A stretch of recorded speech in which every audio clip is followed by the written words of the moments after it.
ayan na. Ito na yung mga tol, yung tinatawag na...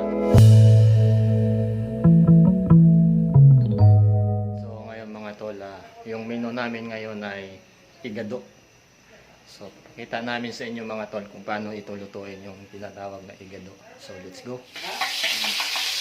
Lagyan natin ang bawang para ito manok sa agad.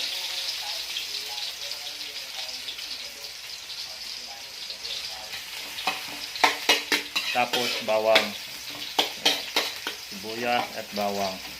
Ito yung menu ng igado. Yan. Right. Sunod natin yung karne. Atin po. Yan. So ayan na mga tol yung karne. Nilagay na namin. Ayan.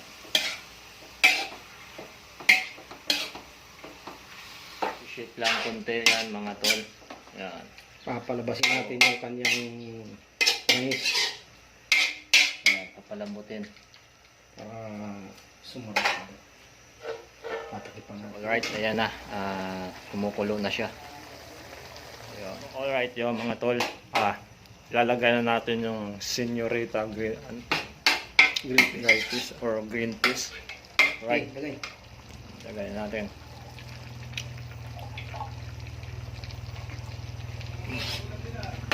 Baka paglagay mo, isama mo yung tubig. Huwag isama yung tubig. Right. Susunod mga tol, ito na yung atay. So ilalagay na natin.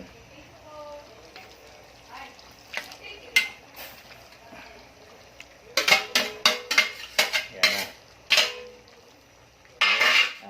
Haluin natin.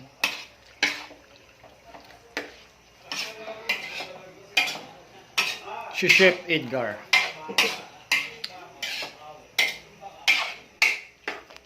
Yung tikman na natin ito kung anong lasa sa ating pork igado.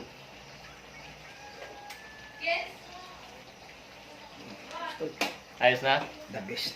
So ayan na. Ito na yung mga tol, yung tinatawag na igado. Alright, so luto na yan. Oh, Yeah. ito, ang last natin nalagay ay siling malalaking tinatawag nila na hindi ko alam. Sweet pepper yan eh. Bell pepper. Bell pepper. Yeah. All. Alright, so let's go.